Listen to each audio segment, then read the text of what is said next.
दोस्तों, मौका बार बार नहीं मिलता, इसलिए टेस्ट सीरीज को ज़रूर ज्वाइन कीजिए और सारे सवालों को देखा कीजिए।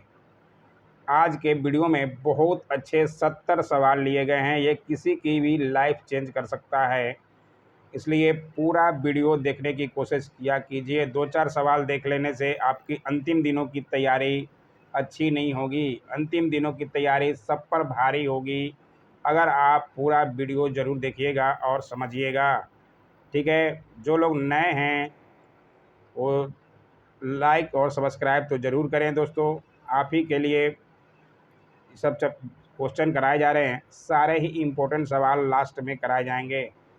आप पूरा वीडियो देखिए, समझिए और अपने अनुसार अपना नोट्स बनाइए। ठीक है, न देखने की गलती आप बार बार जो लोग कर रहे हैं उनको करने दीजिए। अपना जो है देखिए, प्रश्न सेट को समझिए और अपने अनुसार आंसर को लिखकर उसको नोट्स बनाइए, जो भी इम्पोर्टेंट सवाल लगे। ठीक है, आइए देखें आज का सवाल। बहुत अच्छे 70 सवाल लिए गए हैं। लाइक ज़रूर कीजिएगा अगर आपको समझ आ जाए तो। ठीक है, और चैनल को सब्सक्राइब तो कर ही सकते हैं। आइए देखें पहला सवाल। पानीपत के युद्ध में बाबर के जीतने का मुख्य कारण क्या था? और सारे सवाल जो हैं ये अरिहंत के लिए गए हैं, और अच्छे सवाल। अरिहंत का नाम कौन नहीं जानता है? ठीक है, लक्ष्य बीपीएससी 2022 बहुत अच्छा है और पूरा देखा कीजिए। आज 70 सवाल, 150 सवाल ज़्यादा लंबे हो जाते हैं, इसलिए 70-70 करके हम आपको कराएंगे। ठीक है, इसमें जो है पानीपत के युद्ध में पानीपत का युद्ध कब हुआ था? बाबर का 1526 ईस्वी में पहला युद्ध। ठीक है, बाबर ने तुलगमा पद्धति को सबसे अच्छा माना था जीत का कारण, इसलिए इसमें आपका आंसर जो है तुलगमा पद्धति होगा। ठीक है, प्रश्न को समझिएगा और आंसर तभी लगाइएगा। आइए देखें अगला सवाल। निम्नलिखित में से किस सुल्तान से निजामुद्दीन औलिया ने भेंट करने से इनकार कर दिया था? बहुत अच्छे सवाल हैं, और ये किया था मोहम्मद बिन तुगलक से मिलने से इनकार निजामुद्दीन औलिया ने। ठीक है, तो इसे भी जरूर ध्यान रखते हुए चलें। सारे सवाल ही इम्पोर्टेंट है और आपके परीक्षा में आने की उम्मीद ज़्यादा ही है। दो अस्पा सी अस्पा प्रथा किसने शुरू की थी? अकबर, जहांगीर, शाहजहां और औरंगजेब में से दो अस्पा सी अस्पा चालू करने वाले जहांगीर थे। ठीक है, तो इसे ध्यान जरूर रखिएगा। जवाबिद का संबंध किससे था? जवाबिद का संबंध राज्य के कानून से था, तो इसे भी ध्यान रखिएगा। सारे ही अच्छे सवाल हैं और पूरा वीडियो देखकर अपनी तैयारी में 4 चांद लगाइए। दोस्तों, सिख गुरु तेज बहादुर को किसने मृत्यु दंड दिया था? सिख गुरु तेज बहादुर जो थे औरंगजेब के समकालीन थे, और इनको औरंगजेब ने मृत्यु दंड दिया था, तो इन्हें भी जरूर ध्यान रखिएगा। ठीक है, प्रश्न अगर आ जाए तो आप पीछे नहीं हटिएगा। दोस्तों, सल्तनत काल के सिक्के टंका, ससगानी एवं जीतल किन धातुओं के बने थे? ठीक है, कितना अच्छा सवाल है। और ये बने थे चांदी और तांबा के। ठीक है, अच्छे सवाल हैं, कंफ्यूज नहीं होइएगा अगर आप पूरा वीडियो देखिएगा। भागवत संप्रदाय के विकास में किसका योगदान अत्यधिक था? अच्छे सवाल ये भी है। भागवत संप्रदाय यानी कि वैष्णव धर्म के विकास में गुप्त शासकों का योगदान अत्यधिक था, तो इसमें आंसर आपका डी जाएगा, गुप्त शासक। ठीक है, तो अच्छे सवाल हैं ये भी। संगम युग में उरैर किस लिए प्रसिद्ध था? किस लिए विख्यात था या प्रसिद्ध था? संगम युग में उरैर ये जो था कपास के व्यापार का महत्वपूर्ण केंद्र था, इसलिए ये ज़्यादा प्रसिद्ध था। ठीक है, समझते हुए और नोट करते हुए चलिएगा। जो आपको डिफ़िकल्ट लगे, जो जानते हैं वो अच्छी बात है, जो नहीं जानते हैं उसको ज़रूर से ज़रूर नोट्स करें। कौन सा चालुक्य शासक था जिसने तुंगभद्रा नदी में डूबकर परम योग को 1060 ईस्वी में प्राप्त किया? परम योग प्राप्त किया था डूबकर तुंगभद्रा नदी में।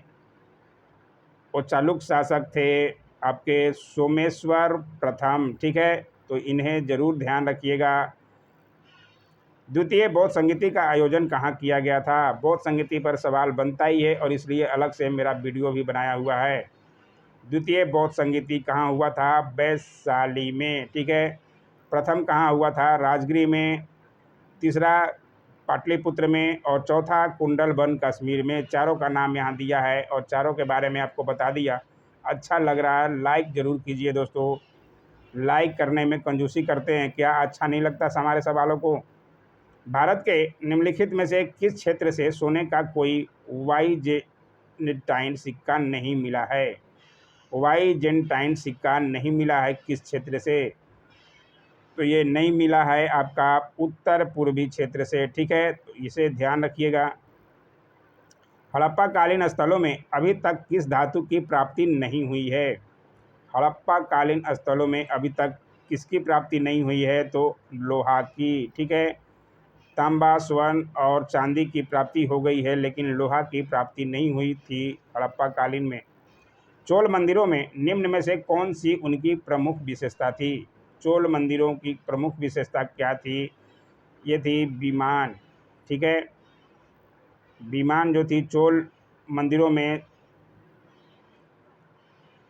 सबसे प्रमुख विशेषता थी, ठीक है, तो ध्यान रखिएगा।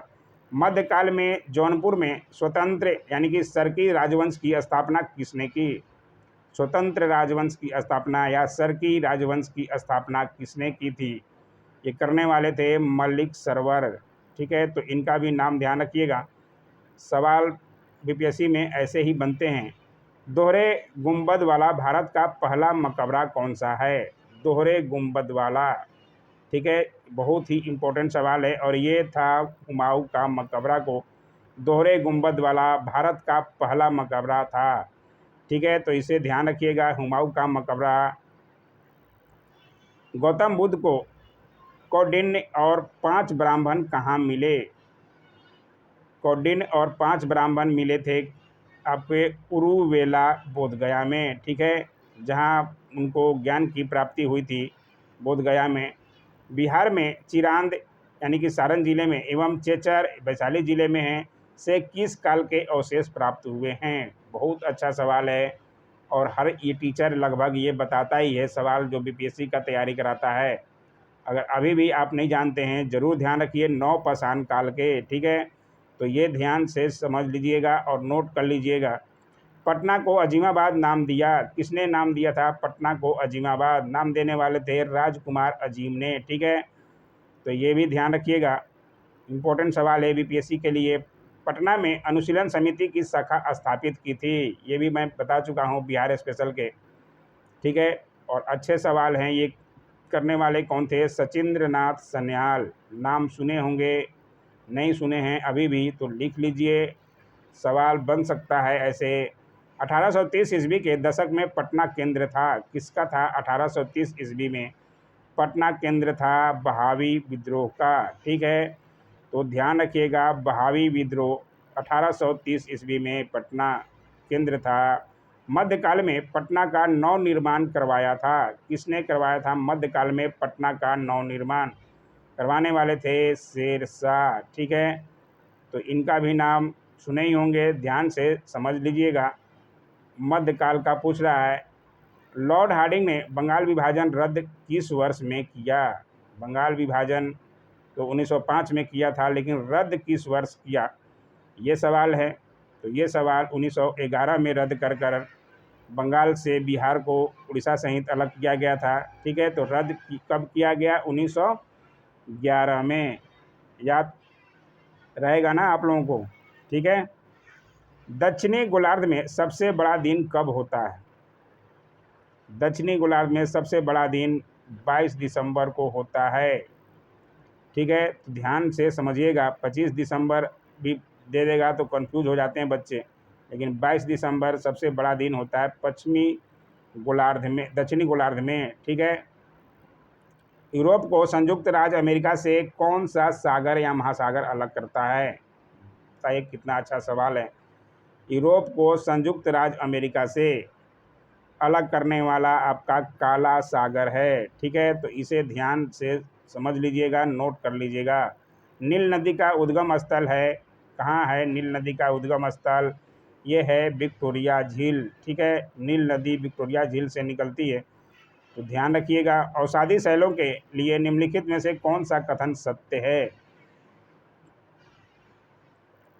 इसमें से एक से ज़्यादा कथन सत्य हैं, क्योंकि इसमें से आपका ए, बी, सी भी सही है और ये डी सही नहीं है, क्योंकि यह मजबूत दिया है जबकि नरम होता है आग्नेय चट्टानों की अपेक्षा। ठीक है, तो बाकी 3 सही हैं, तो आपका आंसर किस पे जाएगा? ई पर। ठीक है, तो आप ई पे आराम से मार सकते हैं। दामोदर नदी निकलती है, कहाँ से निकलती है दामोदर नदी? ये निकलती है छोटा नागपुर से। ठीक है, छोटा नागपुर के पठार से।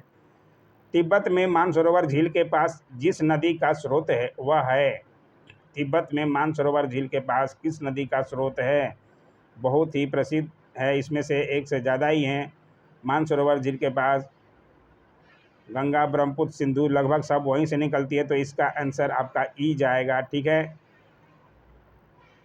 ध्यान से समझिएगा ई क्यों गया। हुंडरू जलप्रपात किस नदी पर निर्मित है? बहुत बार पूछा है ये हुंडरू जलप्रपात के बारे में, और ये किस नदी पर बना है? तो सुवर्ण रेखा। ठीक है, सुवर्ण रेखा नदी पर। केसर का सबसे अधिक उत्पादन किस राज्य में होता है? ये सवाल भी शायद बीपीएससी में पूछा ही है, और ये सबसे ज़्यादा जम्मू कश्मीर में होता है, तो इसे ध्यान रखिएगा। शिवालिक शैल समूह के दक्षिण में भावर क्षेत्र उदाहरण है, किसका उदाहरण है? ये उदाहरण है गिरिपद स्थिति का। ठीक है, गिरिपद स्थिति का। आइए देखा, किसने पाटलिपुत्र को पोलीब्रोथा कहा था? बहुत अच्छा सवाल है। पोलीब्रोथा कहने वाले थे मेगास्थनीज। मेगास्थनीज की पुस्तक इंडिका, इसका भी नाम ध्यान रखिएगा, बार बार सवाल बन ही जाएगा, आपका दिख ही जाएगा। डीजल लोकोमोटिव कारखाना कहाँ पर है? डीजल लोकोमोटिव कारखाना ये है वाराणसी में। ठीक है, तो ध्यान रखिएगा, डीजल लोकोमोटिव पूछ रहा है।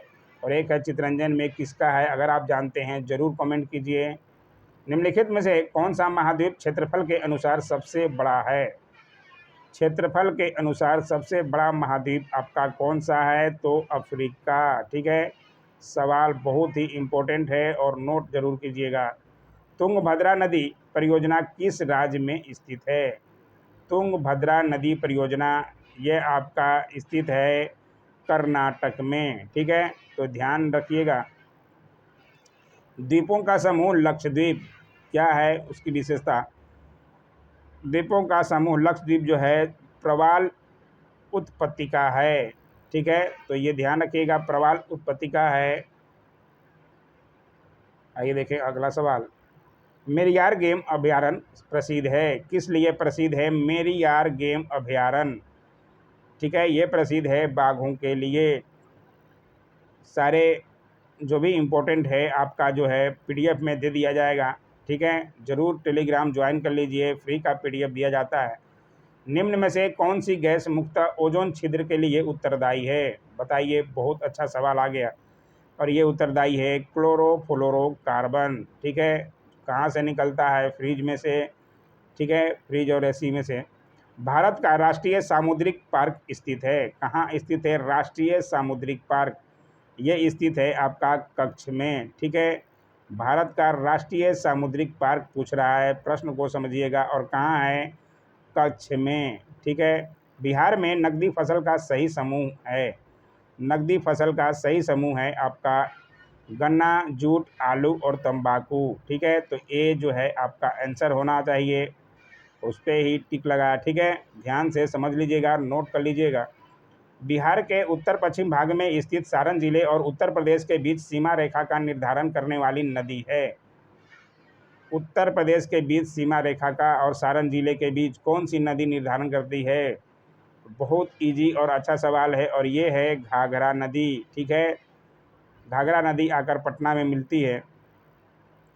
बिहार का सर्वाधिक वन क्षेत्रफल वाला जिला है, बताइए, कितना अच्छा सवाल है, और ये है रोहतास। ठीक है, तो नाम ध्यान रखिएगा, सारे ही इम्पोर्टेंट सवाल हैं। बिहार राज्य का क्षेत्रफल भारत के क्षेत्रफल का कितना प्रतिशत है? बहुत ही इजी और अच्छा सवाल आ गया, और ये 2.86% है। ध्यान से समझ लीजिएगा, नोट कर लीजिएगा। बिहार में कहाँ सर्वाधिक औसत वर्षा होती है? सर्वाधिक औसत वर्षा पूछ रहा है, तो ये होता है आपका किशनगंज में। ठीक है, और सबसे कम पूछेगा तो आपका औरंगाबाद ज़िले में। त्रिवेणी नगर में किस नदी से पानी आता है? त्रिवेणी नहर में किस नदी से पानी आता है? ये आता है गंडक नदी से। ये सवाल भी शायद बीपीएससी में पूछ चुका है, फिर भी ध्यान से समझ लीजिएगा। बिहार में बलथर मिट्टी का विस्तार क्षेत्र है। बलथर मिट्टी का विस्तार क्षेत्र कहाँ है?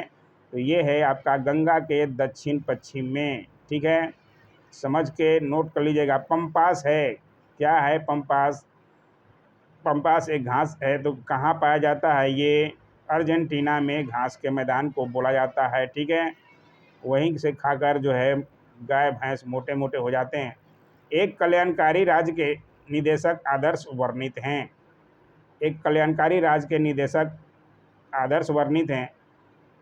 इसमें जो है राज्य के नीति निर्देशक तत्वों में ये दिया हुआ है। ठीक है, तो ये ध्यान रखिएगा। पॉलिटी के सवाल बहुत ही अच्छे होते हैं जो आपको कंफ्यूज कर देंगे और आपको कटअप से दूर कर सकते हैं, इसलिए समझते हुए चलिएगा। कटअप पार करना है तो ज़रूर से ज़रूर समझें। लोकसभा के स्पीकर का निर्वाचन होता है।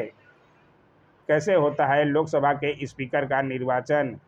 लोकसभा के सभी सदस्यों द्वारा। ठीक है, तो ये बहुत अच्छा सवाल है और इजी सवाल भी हो जाना चाहिए अब तो।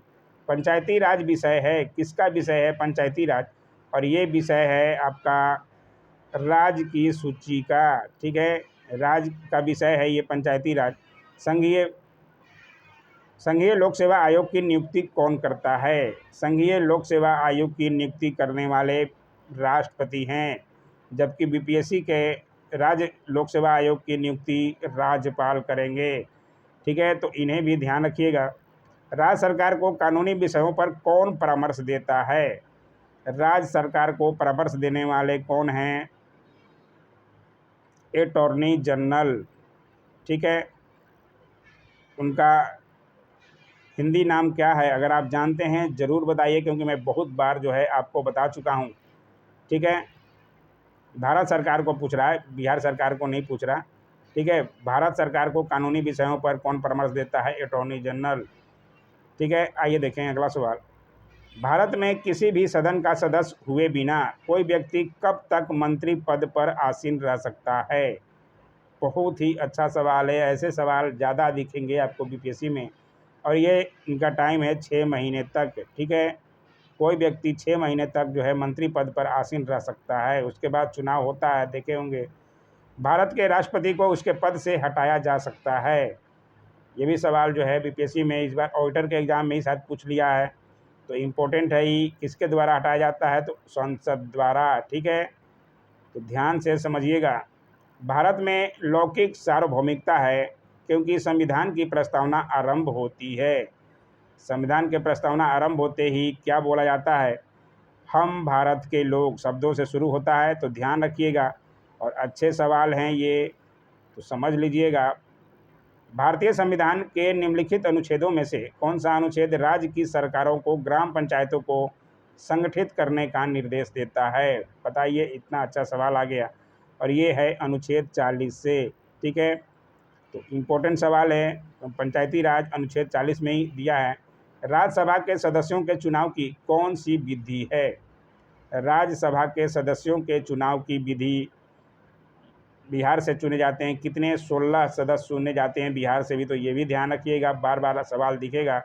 और ये एकल संक्रमणीय मत प्रणाली के द्वारा राज्यसभा के सदस्यों का चुनाव होता है। ठीक है, न्यायिक पुनर्विलोकन का अर्थ यह है कि यह सर्वोच्च न्यायालय तो किसी भी राज्य के कानून को अवैध घोषित कर सकता है। ठीक है, तो ध्यान से समझिएगा, प्रश्न देख लीजिए। न्यायिक पुनर्विलोकन। ठीक है, बिहार में पंचायत समिति का गठन प्रखंड स्तर पर होगा। पंचायत समिति के एक सदस्य का चयन होगा। कितने की आबादी पर चयन होगा? तो ये होगा 5000 की आबादी पर। ठीक है, तो ये भी ध्यान रखिएगा। पटना उच्च न्यायालय की स्थापना कब हुई थी? बहुत बार बताया है, और ये हुई थी 9 फरवरी 1916 को। ठीक है, इसे भी ध्यान रखिएगा। बोध गया में बोधि वृक्ष अपने वंश की इस पीढ़ी का है। ये सवाल पे बीपीएससी ने बहुत ऑब्जेक्शन दिया था, शायद ये सवाल ऐसा पूछा नहीं जाना चाहिए, लेकिन पूछ दे तो अगर पंचम जो है ये 5वां है अपने वंश का। ठीक है, बिहार के इतिहास में पहली बार आर्थिक सर्वेक्षण किसके द्वारा प्रस्तुत किया गया? पहला कब प्रस्तुत किया गया था? सुशील कुमार मोदी थे, पहली बार किए थे। ठीक है। बिहार के प्रथम कांग्रेस राज्य मंत्रिमंडल यानी कि वर्ष 1937 से 1939 में वित्त मंत्री कौन थे? प्रथम कांग्रेस राज्य मंत्रिमंडल में वित्त मंत्री कौन थे आपके? क्योंकि मुख्यमंत्री तो श्री कृष्ण सिंह थे, लेकिन वित्त मंत्री पूछ दिया है तो ये भी अच्छा है। सवाल है अनुग्रह नारायण सिंह। ठीक है, तो इनका भी नाम ध्यान रखिएगा, अनुग्रह नारायण सिंह वित्त मंत्री थे। वर्ष 1937 में श्री कृष्ण सिंह के नेतृत्व में कांग्रेस सरकार बनने पर विधानसभा अध्यक्ष किसे चुना गया था? बताइए, कितना अच्छा सवाल। वित्त मंत्री पूछ दिया और विधानसभा का अध्यक्ष भी पूछ दिया, और ये सारे सवाल अगर बीपीएससी में आ जाएं तो आप जो है कैसे तैयारी कीजिएगा अगर आप देखेंगे नहीं तो। ठीक है, तो देखिए, प्रोफेसर अब्दुल बारी को बनाया गया था। ठीक है, अब्दुल बारी पुल कोइलवर में है, कोइलवर पुल के नाम से, अब्दुल बारी के नाम से भी जाना जाता है। शक संवत पर आधारित राष्ट्रीय पंचांग को कब अंगीकृत किया गया? कब किया गया था? ये किया गया था 22 मार्च 1957 को। ठीक है, तो ध्यान से समझ लीजिएगा डेट को। शक संवत पर आधारित राष्ट्रीय पंचांग। किसान घाट समाधि स्थल है, कहाँ है और किसके लिए है ये किसान घाट? तो ये है चौधरी चरण सिंह के लिए किसान घाट समाधि स्थल। 1859 ईस्वी में नील विद्रोह का वर्णन दीनबंधु मित्र ने अपने किस नाटक में किया है? ये भी अच्छा सवाल है, और ये किया गया है नील दर्पण में दीनबंधु मित्र द्वारा। ठीक है, ध्यान रखिएगा। केंद्रीय खनन अनुसंधान केंद्र कहाँ स्थित है? केंद्रीय खनन अनुसंधान केंद्र जो है आपका धनबाद में स्थित है, झारखंड धनबाद में, जबकि बिहार का हिस्सा था, झारखंड में चला गया। अफ्रीका के किस श्वेत राष्ट्र को सर्वप्रथम स्वाधीनता मिली? अफ्रीका के किस राष्ट्र को मिली? तो ये मिली थी घाना को। ठीक है, तो ध्यान रखिएगा। आइए आज का आखिरी सवाल भी देख लें। चंद्रकांता उपन्यास के लेखक कौन हैं? चंद्रकांता की कहानी सुने होंगे, और उसके शुरू में ही आता था, नाम जानते होंगे, देवकी नंदन खत्री। ठीक है, का चंद्रकांता की कहानी सुने होंगे, बहुत टीवी सीरियल बहुत प्रसिद्ध हुआ था। ठीक है, तो ये रहे 70 सवाल। कैसे लगे सबको बताइएगा, ज़रूर कमेंट ज़रूर कीजिएगा, और सारे आंसर की दिया हुआ है, आप ज़रूर से ज़रूर देखिए। टेलीग्राम ज्वाइन कीजिए, आपका इसमें बताया भी गया है डिटेल में। ठीक है, वीडियो कैसा लगा ज़रूर कमेंट किया कीजिए। Don't forget to like share comment and subscribe my YouTube channel. Thanks for watching my YouTube channel.